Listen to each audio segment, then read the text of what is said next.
The alarm didn't blare, but my heart did. It was the kind of panic that struck so suddenly it felt almost comedic, like the universe had decided to make a joke at my expense. Or maybe it wasn't the universe.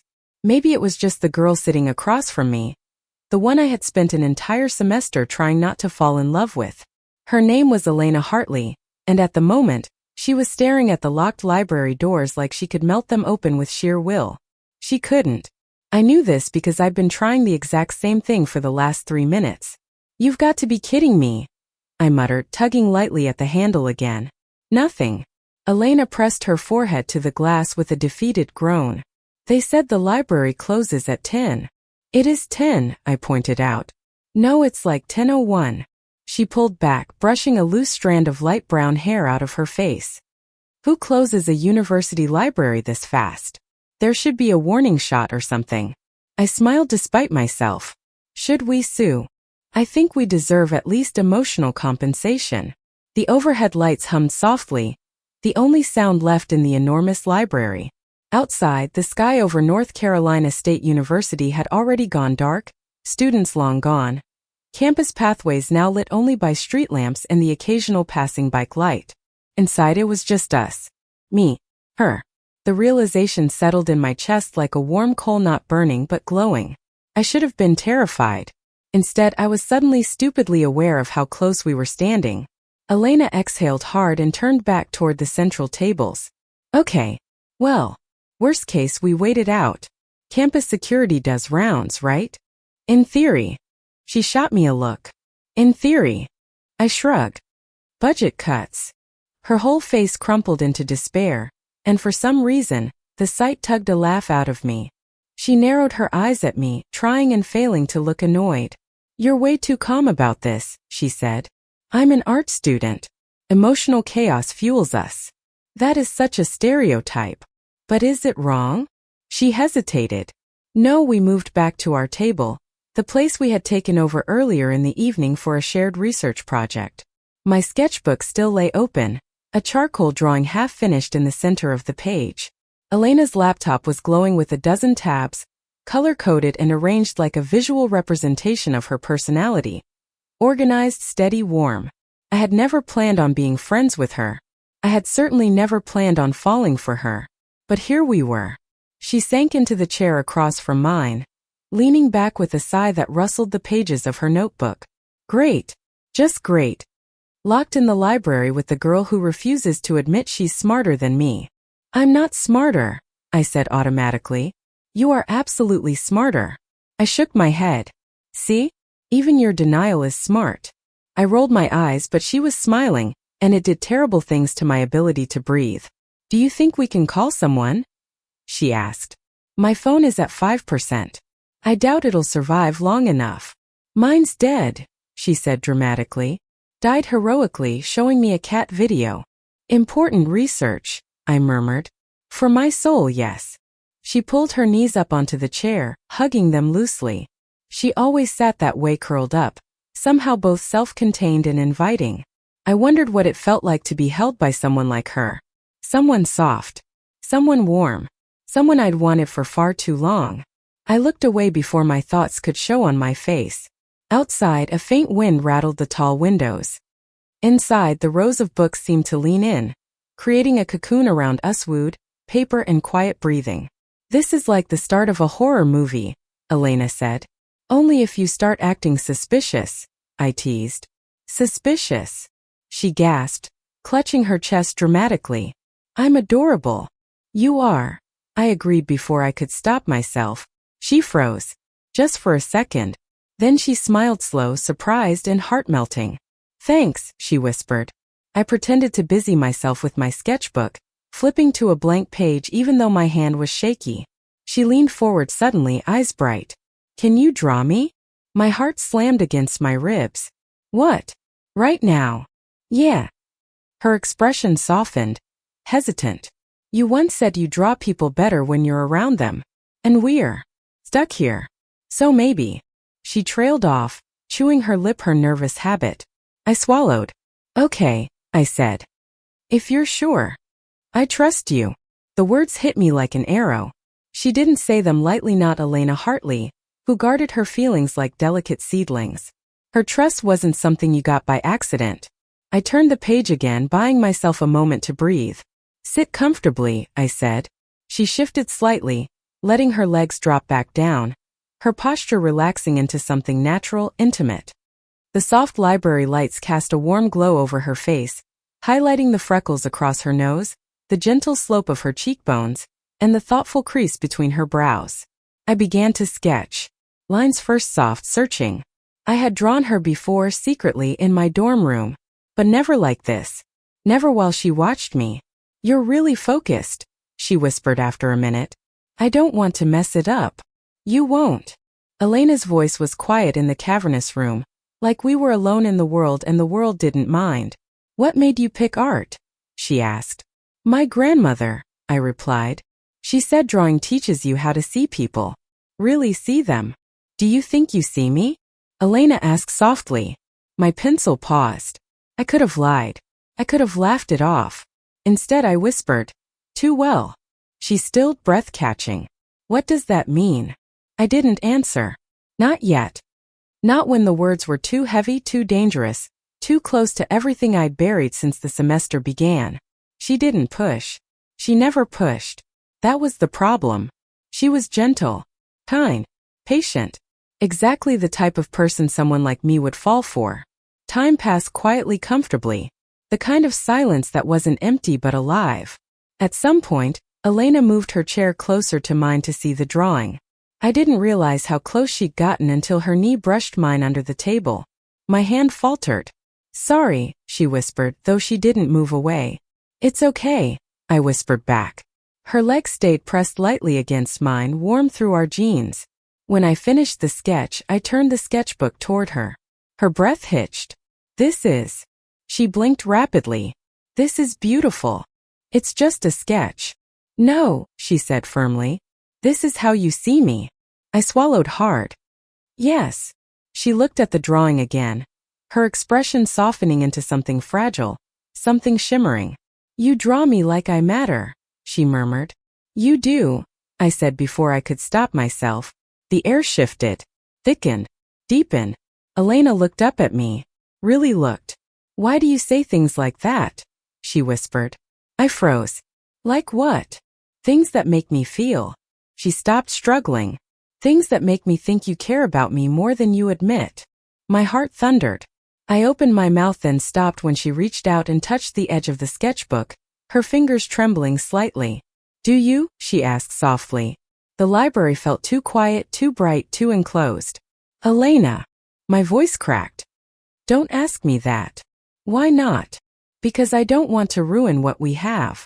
What do we have? She whispered. I closed my eyes. Her knee pressed against mine again, this time intentional. We're friends, I said weakly. Are we? She asked. I looked at her. Her eyes were wide but steady, like she was standing on the edge of something terrifying and beautiful. Elena, please. Tell me, she insisted quietly. Because the way you look at me sometimes, it doesn't feel like just friendship. Silence. Then a faint sound. Something like rain. But it wasn't rain. It was the sprinklers kicking in outside, the soft hiss echoing through the empty hallways. The world kept moving, completely unaware of the moment cracking open between us. I took a shaky breath. Elena, I whispered. I can't do this. Her face fell just a shadow, but enough to break me. Oh, she murmured, pulling back. Okay. I'm sorry. I didn't mean to make things weird. You didn't, I said quickly, grabbing her wrist before she could turn away. She stared at my hand holding hers. Fire. That's what it felt like. I'm the one who's messed up, I said, voice shaking. I'm the one who feels too much. Her lips parted. Then tell me, she whispered. What do you feel? My throat burned. I opened my mouth. And that was the exact moment when the overhead lights flickered once, twice, and the entire library plunged into darkness. Darkness swallowed the room so fast that for a second I couldn't tell if my eyes were open. Elena, I whispered. I'm here, she said immediately, somewhere inches away. Just hold on. I heard the scrape of her chair as she stood, hands brushing the table until her fingers found my forearm. Her touch was feather-light but grounding. Backup generators? She guessed, her voice a shaky attempt at calm. They should have kicked in by now. So, perfect, she muttered. Locked in a library with dead phones, no lights, and emotional turmoil. I love academia. Despite everything, I huffed a laugh. Very supportive environment. I felt her fingers curl slightly on my arm, as if reassuring herself I was still there. The dark did strange things. Made every breath louder, every heartbeat more noticeable, every inch of space between us feel charged. Let's find the emergency lights, I said. Yeah. She inhaled deeply. Lead the way. Since you're the calm one. I'm not calm. You sound calm. That's just panic with better marketing. She let out a small laugh, nervous but real. I slid my hand down her arm until our fingers brushed. It wasn't intentional. It wasn't not intentional either. Just necessary in the dark. Can I take your hand? I asked softly. She didn't speak. Instead, she intertwined our fingers like she'd been waiting for the question all night. We moved slowly between the tables, guided by muscle memory and faint outlines. My free hand trailed the edge of a shelf until finally a small red glow blinked to life near the wall. The emergency exit sign. Okay, I said quietly. At least we're not in absolute darkness anymore. Speak for yourself. I can see approximately 3 atoms. I turned toward her silhouette. 3 important atoms? Oh, very deeply meaningful atoms. I'm committed to them emotionally. I grinned. Nice to know you have type. Apparently, my type is panic and hold hands in the dark, she muttered. You could do worse. There was a beat of silence. Yeah, she said softly. I really could. We reached the emergency panel by one of the back stairwells. It glowed a dull orange, offering just enough light to see each other vaguely. I clicked the button labeled test, not hopeful, but desperate enough to try. Nothing. Elena slumped back against the wall. We're in a horror movie. I knew it. No horror movie has this much emotional tension, I said before I could stop myself. Even in the dim light, I swore she blushed. We should check the second-floor study rooms, she said quickly. Sometimes they have separate circuits. Okay. But when she pushed off the wall, she didn't let go of my hand. As we climbed the stairs, our arms brushed with every step, small electric sparks jumping between us. It was quiet up here, too quiet. Bookshelves loomed like dark towers, and the faint emergency light painted everything in muted reds and shadowy blues. Halfway up the stairs, Elena spoke again. About before. My heart tightened. You don't have to explain, I said. Yes, she whispered. I do. She stopped on the landing, turning toward me. The red exit light above us haloed her hair in warm crimson.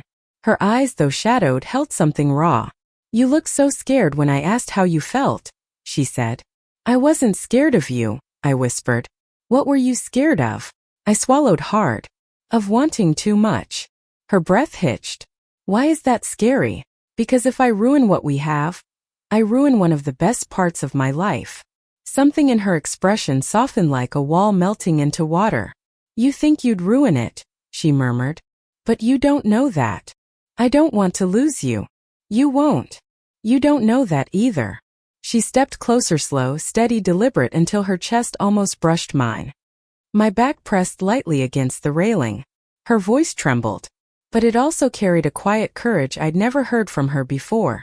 What if I told you, she said, that the idea of you wanting too much doesn't scare me? That maybe I've been waiting for you to want me. My heart exploded so violently I was surprised the stairwell didn't echo with it. Elena, I'm not asking for an answer right now. Her hands fidgeted, gripping the railing beside my arm instead of touching me directly. I'm just saying you don't need to protect me from something I already feel. I stared at her, at the girl who had sat next to me for months, smiling shyly, offering granola bars during late-night study sessions, leaning close enough that I could feel her breath when she read over my shoulder. She was offering the truth, a piece of her, and I wasn't ready to break either of us.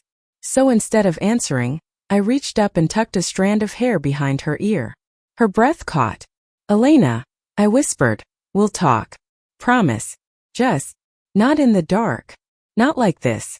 Not when everything feels like it could swallow us whole. Her eyes shimmered. Okay, she whispered. She took a shaky breath, stepped back and squeezed my hand again. Come on, she said softly. Let's find the study rooms. We walked together along the upper floor, the carpet muffling our footsteps. The study rooms were small glass boxes along the wall, most with chairs stacked or whiteboards wiped clean. We tried 3. Locked. The 4th one opened with a soft click. Inside, the emergency light glowed slightly brighter than the hallway, bouncing off the glass and filling the room with a gentle red tint. Elena set her backpack down and slumped onto the couch, burying her face in her hands. I hate this. Being stuck. Being so close to saying things I'm afraid I'll regret. I sat beside her. Do you regret anything you said? No, she whispered. Then don't hate it. She looked up at me, her eyes tired but clear. You're strangely wise for someone who panics with good marketing. I smiled. It's my most marketable skill. She exhaled, leaning her head back against the wall. Silence stretched. Not tense, just quiet. Then, do you think they'll find us soon? She asked. Probably. Security usually checks between 10:30 and 11. She checked the time on the dead screen of her phone and groaned. Which means we could be here a while. I nodded. Could be worse. How? We could be stuck with Professor Hollins. She choked on a laugh. Oh God. He'd lecture us about 18th century trade systems until I threw myself out the window. I grinned. See? Things are looking up. She nudged my knee lightly. Thanks. For what? For making this less terrible. You're welcome. A beat. And. Same. Another small smile curved her lips. She shifted, turning sideways on the couch so she could face me fully. Her knee brushed my thigh again, intentional.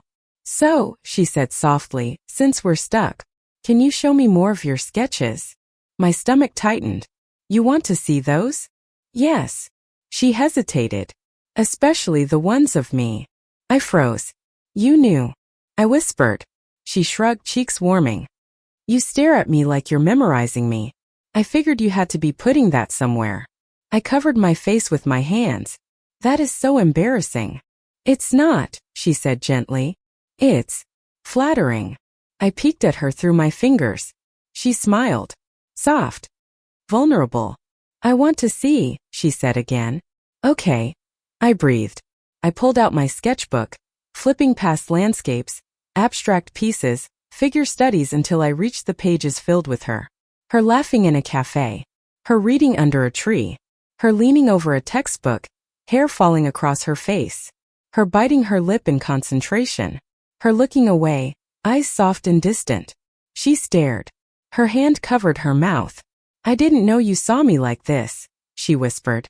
I didn't know how to tell you, I admitted. She reached out slowly and touched one of the drawings, the pad of her finger lingering over the curve of her cheek. You draw me like I'm important to you. You are. Her breath trembled. Then why does it hurt, she whispered. That you're still afraid to say how you feel? The question sliced into minute, cruel but honest. Necessary. Elena, I said softly, I'm trying. It's just. You're scared, she murmured. Yes. She nodded. Not angry. Not impatient. Just understanding. Then let me tell you something, she said quietly. I'm scared too. I looked up sharply. You. Of course me. I'm terrified. Terrified that I'll want you more than you want me. Terrified that I'll get hurt. Terrified that this, she gestured loosely between us, is only real in my head. It's not. Then say it, she whispered. My chest tightened. I care about you, I said. That's not what I mean. I swallowed. Elena. I'm not asking for everything, she said. Just honesty. Just something real. I looked at her. Really looked. At the girl who had become gravity without me noticing. At the girl I sketched because I was afraid reality could never hold her long enough. Elena, I whispered. I feel too much. She went still. Then, good, she said softly. Before I could process it, she reached out and slid her fingers along my jaw, barely touching, like she was asking permission. Good, she repeated, her voice trembling. Because I do too. My breath caught. Elena. But she leaned back suddenly, hands tugging her sleeves nervously. I'm sorry, she whispered. I shouldn't have. Don't apologize. She looked up. I just didn't want you to think, Elena, I said again, chest tight. Please stop apologizing. But I reached out and took her hand. She froze. I don't think anything bad, I said. Not about you. Never about you. Her lips parted. Something fragile and hopeful flickered in her eyes. But then voices echoed faintly from downstairs. We both stiffened. Security, she whispered. Maybe. She squeezed my hand tight, almost panicked. We're not done talking, she said fiercely. No, I whispered. We're not. We stood, fingers still intertwined, and stepped toward the hallway as footsteps and muffled voices approached from below. When they open the doors, Elena whispered. Please don't pretend none of this happened. I won't. And don't run. I won't do that either. She looked relieved, then terrified, then relieved again. You promise, she whispered. I squeezed her hand. I promise. And together we waited for the footsteps to reach us. The footsteps grew louder as they climbed the stairs, echoing down the hallway like distant thunder. Elena stood next to me, shoulders tense but jaw firm, as if bracing for a storm she refused to step away from. 2 campus security officers rounded the corner, flashlights sweeping through the dim hallway until the beams landed squarely on us. There you are, the older one said with a sigh of exasperated relief. We've been looking all over. Library closes at 10. You 2 missed the final announcement. Sorry, Elena said weakly. We were working on a project and didn't realize how late it got. It happens, the younger officer said, smiling a little. Come on, we'll walk you down. As they turned, Elena glanced at McQuick, nervous, asking a silent question. Are we okay? I squeezed her hand once before gently letting go so the officers wouldn't comment. Yes, we're okay. We walked behind them, descending the stairs slowly. The library felt different now, less like a cocoon and more like a place we'd shed something heavy in. The emergency lights flickered back into faint life, guiding us toward the front doors. The officers unlocked the entrance and ushered us outside. The cold night air greeted us, sharp and cleansing. Campus was quiet, blanketed in shadows and the soft hum of street lamps. Get home safe, you 2, one officer said. We will, Elena replied. When they finally walked away, leaving us alone on the wide concrete steps of the library, the silence between us felt too full to ignore. Elena shoved her hands into her jacket pockets, her breath turning into small clouds under the November night. So, she said softly, now what? I stepped a little closer. Where do you want to go? She hesitated, eyes searching mine. Can we walk? Just somewhere. Anywhere that isn't bright and loud. Yeah, I whispered.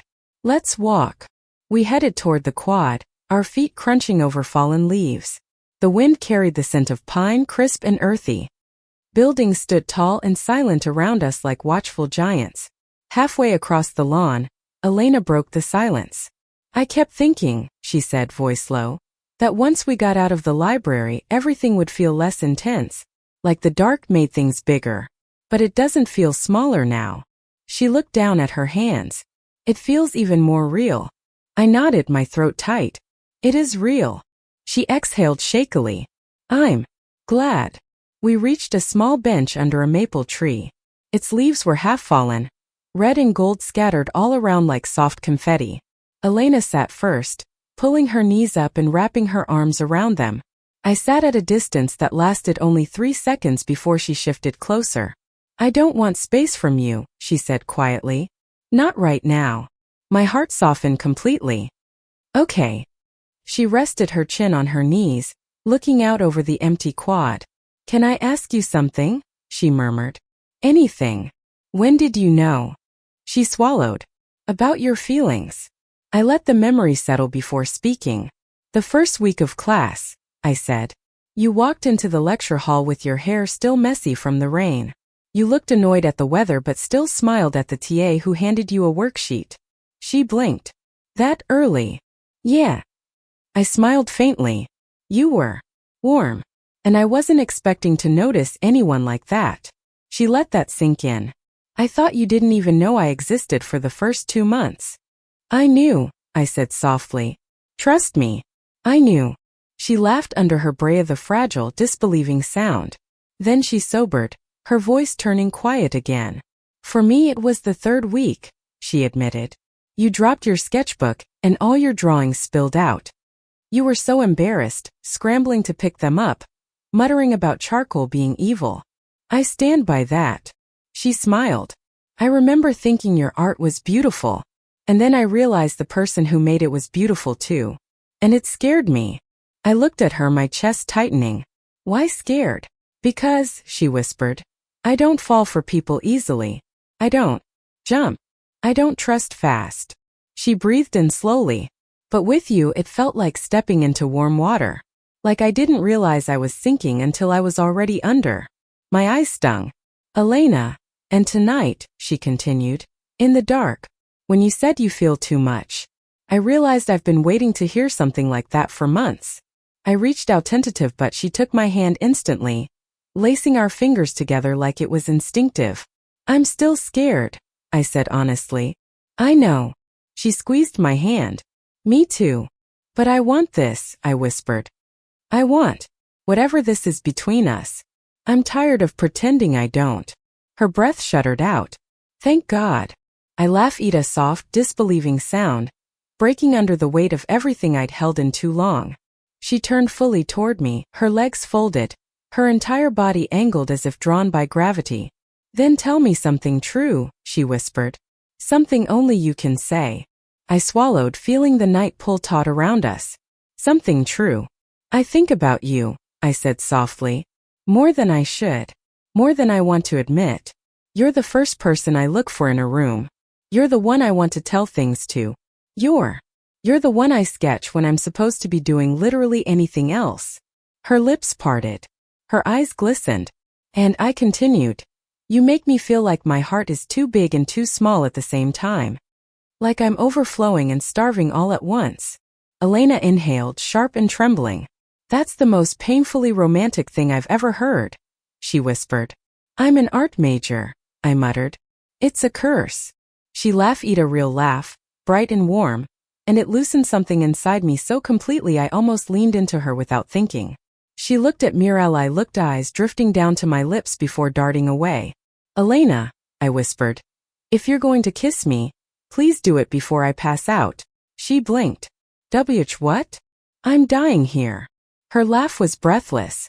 You can't just say things like that. I can. I'm very brave now. You're an idiot. I'm your idiot. Her breath caught. Say that again. I leaned in just slightly. I'm your idiot. She closed the remaining distance. Her lips were soft, warm, tentative, then certain, then impossibly tender. The world didn't disappear. It opened. Heat bloomed under my skin, spreading through every part of me like sunlight. Her hand slid into my hair. Mine settled on her waist. The kiss was slow and trembling, like we were both learning how to breathe in a new language. When she finally pulled back, her forehead rested against mine. God, she whispered. I've wanted to do that for so long. Me too. I exhaled shakily. That was... wow. She laughed again, brushing her thumb across my cheek. You're shaking. I've been emotionally compromised for 2 hours. She kissed me again, quick, gentle. Then she nestled against me, her head resting on my shoulder. I wrapped an arm around her, pulling her closer until our bodies fit perfectly together. The night wrapped around us like a blanket. After a long moment, Elena spoke, her voice soft. What happens now? Now, I said. We go slow. We talk. We keep being us. And we don't run? Never, I promised. Not from you. She closed her eyes, leaning into me fully. I'm really happy right now, she whispered like a confession. Me too. Even if tonight was insane. Very insane. And emotionally messy. The messiest. She smiled against my shoulder. Still worth it. I pressed a kiss to the top of her head. More than worth it. We sat like that for a long time, quiet, warm, safe, the lights of campus glowing softly around us, the world wider and gentler than it had been hours earlier. Eventually she lifted her head. Walk me to my dorm? Yeah, I murmured, standing and offering her my hand. But only if you promise not to let go. She took it. I won't if you won't. We walked slowly across the campus, fingers intertwined, the crisp night air brushing our skin. Every step felt lighter, easier. Like we'd broken through something heavy and stepped into a new world, one we could build together, gently and honestly. When we reached her dorm, she turned to me, standing under the dim porch light. "Text me when you get home?" she asked. "I'll call," I said. "I want to hear your voice again." Her cheeks flushed. "Okay." She hesitated, then kissed me softer this time, like sealing a promise. "Good night," she whispered. "Good night," I whispered back. She slipped inside the building, but before the door closed, she peeked through the cracks, smiling. "We're going to talk tomorrow, right?" "Yeah," I said. "Tomorrow and the day after and the day after that." She beamed. Then the door shut gently. I stood there long after she disappeared, the taste of her still on my lips, the warmth of her still in my hands. For the first time in months, maybe years, my heart felt unburied, full, alive. And as I walked back across campus, I realized something simple and undeniable. Being stuck in the library hadn't trapped me. It had finally set me free. Thank you for listening. Like and subscribe to get notifications about next videos.